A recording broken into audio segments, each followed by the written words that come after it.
dito, yan po siya. Sabi ko nga sa kanya, lagyan natin dito. Pag mas effective yung yun.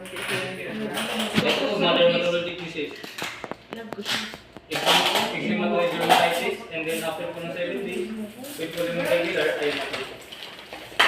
Hindi na po siya katulog dito ng itsura. At hindi po siya nag-iiwan ng mga kulay. Kilod pala, sorry. Ito po, PCPUs can be the only dressing for any type of wound. So it can remain for up to 7 days, depende po sa exhibit siya na sugat. Ayan. Yung na Sila na bahala sa mga. ay wala na. Tapos nakibigay na po ako sa 4K. Ayan po. Ayan po. Jose Reyes Memorial Medical Center. Jose Reyes. Tuloy po December po, kaya na siya. 2 buwan po, sarado na po yung sugat. Ito po po. Vehicular accident, Philippine Orthopedic Center. Ayan po siya. After po ng around January po, ito na po yung result niya using po alin.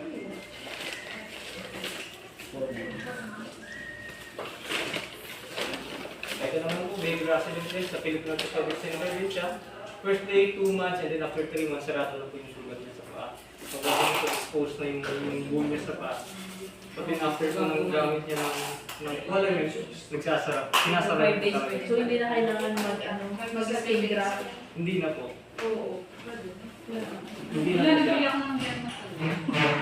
Ayan naman po. Another case ng Philippine Orthopedic Center. So first day, din 2 months, and then after po ng 4 months, ayan na po. Dapat continuous na ano pa rin din. Ayan na po siya. Nagiging maganda po yung result. Ito rin po, another case nila. First day, 2 months, and then 4 months, sarado po lang. Ito po sa Asian Hospital, sa Muntinlupa. First week niya po, and then 4th week, ayan na po siya. So nagiging ongoing po yung paglalagay nila, pero makikita po natin yung improvement. Ayan po. Ayan.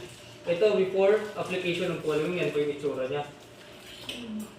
Tapos, after po na ma-applyan siya ng silver, ito na po yung itsura niya after ng 3rd week. So, malayo po sa itsura niya dito.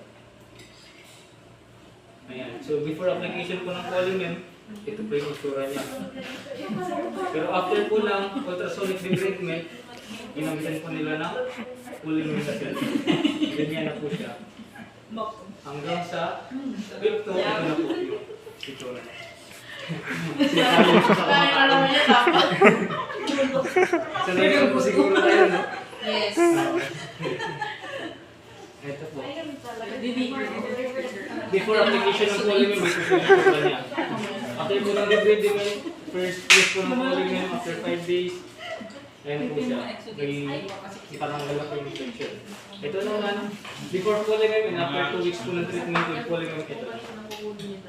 Nagiging maganda po yung result tayo. So, yun po yung mga local na cases po natin dito sa Manila at other provinces. So, as of na po, nag-iipon pa ako ng dito sa Palawan. Meron na po ako yung isa kay Dr. Fabila, yung patient niya po na ginamit na pang demo nung Philippine Orthopedic Association Convention last April. So, yun po yung isa sa mga unang patient na successful story po natin using polymer dito sa Palawan.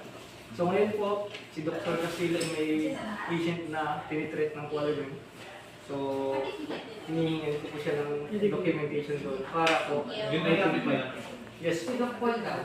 Si Dr. Paul po ang nag-recommend sa akin dito sa para mag-present.